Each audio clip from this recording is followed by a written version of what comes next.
யுத்தத்தினுடைய impact நமக்கு தெரியவே தெரியாது. பொதுவா யுத்தங்கள் வந்தாவே பெட்ரோல் தான் மாட்டும். ஈரான் எண்ணெய் வளம் மிக்க நாடு. அவன் நிறுத்திவிட்டானா என்ன பண்ணுவீங்க? எண்ணெய் இருக்கிற நாடுகள் எல்லாம் ட்ரம்ப் முதலே பிடிச்சிக்கிட்டு அப்படி தனக்கு சேவானுங்கிறது. ஆனால் இந்த தடவை என்னன்னா, இஸ்ரேல் எதிர்பார்க்கல, அமெரிக்காவும் எதிர்பார்க்கல, திருப்பி தாக்குவாங்க. இப்ப ட்ரம்ப் அவர்கள் என்ன சொல்றாருன்னா, ஃபர்ஸ்ட் புதின்கிட்ட கால் பண்ணி பேசிட்டு நான் போற நிறுத்தணும் அப்படின்னாரு. இப்போ நான் திருப்பி அடிப்பேன், ஈரானை எப்படியாவது சதைச்சே ஆகணும்னு சொல்றாரு. It's not all right. அவரை திருப்பி கொண்டு உட்கார வச்சதன் மூலமாக அமெரிக்கர்கள் பண்ண பெரிய முட்டாள்தனமா தான் நான் பார்க்கிறேன். உலக சமாதானத்துக்கு நோபல் பிரைஸ் கேட்கிறார். இப்போ கொடுங்கோலன்ற பாரு ஏதாவது இருந்ததுன்னா, அவார்டு இருந்ததுன்னா அது ட்ரம்ப். ராணுவ தளவாடங்கள் இருக்கிற இடங்களுக்கெல்லாம் சைனா மார்க் பண்ணி கொடுத்துருக்காங்க ஈரான். இங்கெல்லாம் போய் அடின்னு சொல்லியிருக்காங்க. அப்படி அடிக்க ஆரம்பிச்சா உங்க கதி என்ன ஆகும்?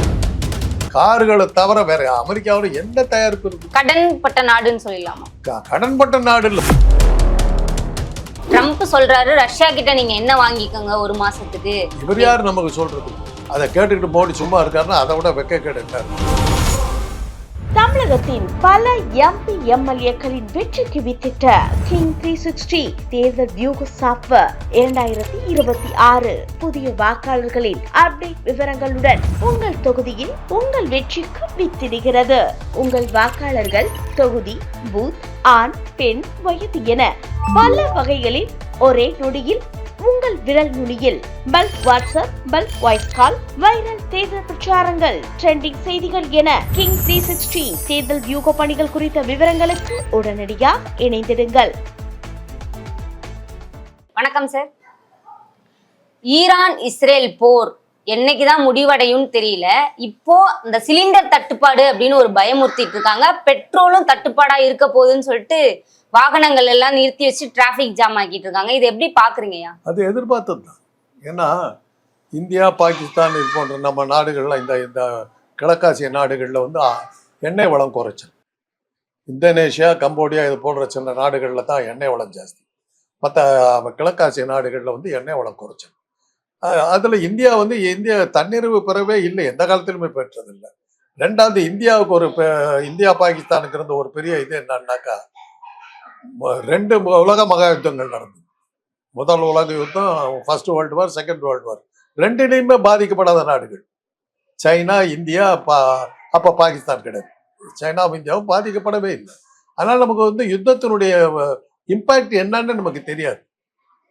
ஒரு சின்ன சம்பவம் என்னன்னாக்கா, இன்னைக்கு எனக்கு அதை பற்றி அதுக்கான ஆதாரபூர்வமான இது கிடைக்கல. 42ஆம் வருஷம் திருவள்ளிக்கேணியில் ஜப்பான்காரன் குண்டு போட்டான்னு சொல்லுவாங்க. உண்மைங்களா? அது தெரியாது, உண்மையா பொய்யான்னு தெரியாது. குண்டு போட்ட உடனே சென்னையே காலி பண்ணிட்டு போயிட்டாங்க.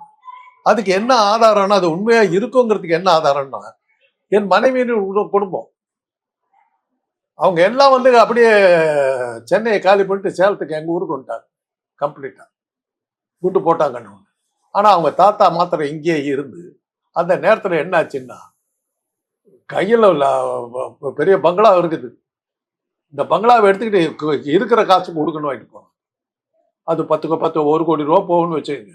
1 லட்ச ரூபா கொடுத்தா போதும்னு வாங்கிட்டு போயிட்டாங்க. அது மாதிரி உட்காந்து நிறைய சொத்தை சேர்த்துனாருங்க என் மனைவியுடைய தாத்தா. அதனுடைய விளைதான் அவருடைய சொத்துக்களுக்கு அளவே கிடையாது. இன்னைக்கு இருக்கிற வள்ளுவர் கோட்டம்லாம் அவருடைய நிலத்தான். அதுக்கு ஆதாரமா நாங்கள் நினைக்கிறது. ஆனால் திருவள்ளிக்கேணியில் எந்த இடத்துல கொண்டு போட்டான்னு இன்னைக்கு வரலாம் அதுக்கான அரசாங்கம். அதே சமயத்தில் ஃபர்ஸ்ட் வேர்ல்டு வாரில் எம்டன் குண்டு போட்ட இடம் இருக்குது. ஹைகோர்ட்டுக்கு போய் பார்த்தீங்கன்னா, ரிசர்வ் பேங்க் பக்கத்தில் பார்த்தீங்கன்னாக்கா, அந்த ஹைகோர்ட்டு காம்பவுண்டில் எம்டன் குண்டு போட்டு படுதான இடம்னு அந்த கல் வச்சிருப்பாங்க. அது மாதிரி ஒரு ஆதாரம் திருவள்ளிக்கேணியில் இல்லை. ஆனால் அதை பேஸ் பண்ணி தான் அந்த நாள் போன்ற படங்கள்லாம் கூட வந்தது. அது எதுக்காக சொல்ல வரேன்னா, ஒரு யுத்தம்னு ஒன்று வந்த உடனே நம்ம வேற அப்போதான் புரிஞ்சுது. அடுத்த செகண்ட் அந்த இடத்தையே காலிப்பட்டு எல்லாம் ஓடிவிட்டான். அதனால இந்த யுத்தத்தினுடைய இம்பாக்ட் நமக்கு தெரியவே தெரியாது. 2 உலக யுத்தத்திலையும் நம்ம பெருசா பாதிக்கப்படுது. அதனால ஒரு பொதுவா யுத்தங்கள் வந்தாவே பெட்ரோல் தான் மாட்டும், எரிபொருள் இதுதான். ஏன்னா போர் விமானங்களுக்கு தேவை, போர் கப்பல்களுக்கு தேவை, டேங்கி படைக்கு தேவை, எல்லாத்துக்குமே பெட்ரோல் தேவைப்படுறதுனால அதுக்கு தான் எல்லா சப்ளையும் போக ஒழிய வீட்டு அன்றாட உபயோகத்துக்கு இது பண்ண மாட்டாங்க. அதனால பெட்ரோலை ரேஷன் பண்ணுவாங்க. அது வழக்கமாக நடக்கிறது. அதனால இந்த இதில் ஈரான் வந்து எண்ணெய் வளம் மிக்க நாடு. அவன் நிறுத்திவிட்டானா என்ன பண்ணுவீங்க நீங்க? அதனாலதான் அவன் ஜாக்கிரதையா வெனிசுவேலா போன்ற எண்ணெய் இருக்கிற நாடுகள் எல்லாம் ட்ரம்ப் வந்து முதல்லயே பிடிச்சிக்கிட்டு அப்படி தனக்கு சேஃபானுங்கிற சேஃப். ஆனா இந்த தடவை என்னன்னா, இஸ்ரேல் எதிர்பார்க்கல, அமெரிக்காவும் எதிர்பார்க்கல, திருப்பி தாக்குவாங்க. ஏறத்தாழ அதே அதே அடி விழுவுது. அமெரிக்கா ஒரு இடத்துல கொண்டு போடுச்சுன்னா அடுத்த செகண்ட் அந்த அவங்க துபாய் ஏர்போர்ட் எல்லாம் ஒரு வழி பண்ணிவிட்டாங்க, நொறுக்கிட்டாங்க. துபாய் எல்லாம் வார ஃபேஸ் பண்ண ஊரா அதெல்லாம். இப்போ சுற்றுலா வச்சுக்கிட்டு பொழப்பு நடத்துற அந்த நாடு எல்லாம் மாட்டிக்கிச்சு. இஸ்ரேல் மேல குண்டு போட்டுதான் நம்ம கேள்விப்பட்டது. இஸ்ரேல் தான் எல்லாம் காசாவில் போடுவோம், அங்க போடுவோம். இன்னைக்கு இஸ்ரேலை போட்டு உண்டு இல்லைன்னு பண்ணிட்டாங்க. ட்ரம்ப் மாட்டிக்கிட்டாருங்கிற மாதிரி தானே பேசுறேன். இப்ப ட்ரம்ப் அவர்களுக்கு துணை நிற்கக்கூடிய கூட்டணி நாடுகளுக்கு வந்து ஈரான் பெட்ரோல் 1 லிட்டர் கூட கொடுக்க மாட்டேன் அப்படின்னு சொல்றாங்க இல்லையா? இதெல்லாம் இந்தியாவும் துணை நிற்குதுன்னு எடுத்துக்கலாமா? அதெல்லாம் நடக்கத்தான் செய்யும். என்னுடைய சக்தியை நான் எப்படி காட்டுறது? குண்டு போட்டு அடிக்கலாம், அல்லது உங்களுக்கு சோறே போட விடாம தடுக்கலாம். அதெல்லாம் பண்ணும்போது என்ன பண்ண முடியும்? அமெரிக்கா ஐரோப்பிய நாடுகளுக்கு வந்து பிரச்சனை என்னன்னாக்கா, உணவுல வந்து அவங்க தண்ணீர் பெற்றிருக்காங்களே ஒழிய பல விஷயங்கள்ல வந்து அவங்களுடைய தட்பவெட்ப நிலை, சீதோஷ்ண நிலையெல்லாம் மனித இனம் வாழ்றதுக்கு வசதியே இல்லாத இடம். இப்போ கனடா இருக்குது, ஒரு நிமிஷம் பவர் சப்ளை நின்றுச்சுன்னு வச்சுங்க, ஆயிரக்கணக்கான பேர் செத்து போடும். அது -10 டிகிரிஸ் -30 டிகிரிஸ் வரலும் போயிருக்கும். அந்த ஹீட்டர் எலக்ட்ரிசிட்டி ஹீட்டு இருந்தால் தான் அவங்களால உயிரோட இருக்க முடியும். ஒரு 10 நிமிஷம் நின்றுச்சுன்னா ஆயிரக்கணக்கான பேர் செத்து போடும். அது மாதிரியான சீதோஷ்ணம். அதனால அங்கெல்லாம் வந்து இதெல்லாம் வந்து பரிச்சார்த்தமா எதுவும் பண்ணவே முடியாது. அவங்க அதெல்லாம் நம்பி இருக்கிறாங்க. சாப்பாடு 24 மணி நேரம் கிடைக்கும், அதை தர அவங்க கிட்ட ஒரு உண்மை இல்லை. தண்ணி 24 மணி நேரம் கிடைக்கும். ஆனா அந்த வெதர், அந்த பனி -30 உறைஞ்சி போற பனி, இதெல்லாம் வந்து சமாளிக்கிறதுக்கு ஐரோப்பாவால் முடியாது. இப்போ வந்து இவங்க பெட்ரோல் நிறுத்துறாங்கன்னா எரிபொருள் அவங்களுக்கு அவசியம் தேவை இருக்குது, எலக்ட்ரிசிட்டிக்கு தேவை இருக்குது. அது இல்லைன்னும் போது அவங்களால வாழ்றது ரொம்ப பெரிய கஷ்டம். இப்ப ட்ரம்ப் அவர்கள் என்ன சொல்றாருன்னா, ஃபர்ஸ்ட் புதின்கிட்ட கால் பண்ணி பேசிட்டு நான் போற நிறுத்தணும் அப்படின்னாரு. இப்ப வந்து நான் திருப்பி அடிப்பேன், ஈரானை எப்படியாவது சதைச்சே ஆகணும்னு சொல்றாரு. மாத்தி மாத்தி பேசுறாரு. அவரு இஸ் நாட் ஆல் ரைட். அவரை திருப்பி கொண்டு உட்கார வச்சதன் மூலமாக அமெரிக்கர்கள் பண்ண பெரிய முட்டாள்தனமா தான் நான் பார்க்கறேன். தப்பா அது மாதிரி நம்ம பேசக்கூடாது இன்னொரு நாட்டை பத்தி. வேற வழி இல்லை. இன்னைக்கு வந்து உலக சமாதானத்துக்கு வந்து நோபல் பிரைஸ் கேட்கிறாரு. உலகத்தை அழிக்க வந்த கொடூரமான இது கொடுங்கோலன்ற பாரு ஏதாவது இருந்ததுன்னா, அவார்டு இருந்ததுன்னா அதை வந்து ட்ரம்ப் கொடுக்கலாம்.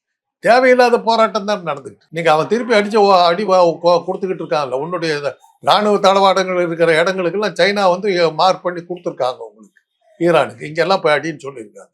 அப்படி அடிக்க ஆரம்பிச்சா அவங்க கதி என்ன ஆகும்? உண்மையை சொல்ல போனா பகல்காமில் போய் மோடி தாக்குதல் நடத்தி மாட்டிக்கிட்டு முடிச்சார். அதே தான் இன்னைக்கு ட்ரம்போட கதை. இப்ப அமெரிக்காவுக்கு பெரிய பொருளாதார அடி விழுந்திருக்கதா பாத்துக்கலாமா? அவன் நிச்சயமா. அதனாலதான் இந்த போராட்டமே அதனாலதான் நடக்குது. பெட்ரோல் எல்லாம் தான் பிடிச்சி வச்சுக்கிட்டோம்னா அது அமெரிக்க பொருளாதாரத்தை உயர்த்தலாங்கிறதுனாலதான் பெட்ரோல் இருக்கிற நாடுகளா போய் தகராறு பண்ணிட்டு உட்காந்து. இல்லாட்டி போனா நாடு பிடிக்கணும்னாக்கா வேற நாடுகளெல்லாம் பிடிக்கலாமா? பெட்ரோல் இருக்கிற வளைகுடா நாடுகள்கிட்ட ஏன் சண்டைக்கு வர்றாரு? பெட்ரோல் ரிசர்வ் பூரா நம்ம கையில வந்துருச்சுன்னா அமெரிக்கா பொருளாதாரமே பெட்ரோலை பேஸ் பண்ணி தான் இருக்குது. பெட்ரோல் எண்ணெய் கிணறுகள் பூரா வளைகுடா நாடுகள்ல இருக்குது. ஆனா அந்த எண்ணெய் கிணறுகளுடைய ஓனர் யாருன்னு பாத்தீங்கன்னா அமெரிக்கா இருக்கு. டாலர்ல தான் வர்த்தகம் பண்ண முடியும். அப்படிதான் அமெரிக்கன் டாலர் வந்து இன்னைக்கு நின்றுட்டு இருக்குது. ஏன்னா அமெரிக்காவினுடைய தயாரிப்புன்னு நீங்க எடுத்தீங்கன்னா சொல்லுங்க பார்க்கலாம். ஒரு காலத்துல காருங்கள்லாம் வந்து அமெரிக்கால இருந்து வந்து பியூக்கு, ஃபோர்டு, செவர்லே, கேடிலாக்கு, ரோல்ஸ் ராய்ஸ், இந்த மாதிரி கார்களை தவிர வேற அமெரிக்காவில் என்ன தயாரிப்பு இருக்கு? கடன்பட்ட நாடுன்னு சொல்லலாமா? கடன்பட்ட நாடு இல்ல, உற்பத்தி ஒண்ணுமே இல்லாத நாடு. உணவு விஷயத்துல அவங்க பற்றாக்குறை இல்லாம தன்னிறைவு பெற்ற நாடா இருக்காங்களே தவிர வேற எந்த ஒரு தயாரிப்பு இல்லையே. அவங்களுடைய ஏற்றுமதின்னு என்ன இருக்குது நம்ம கிட்ட?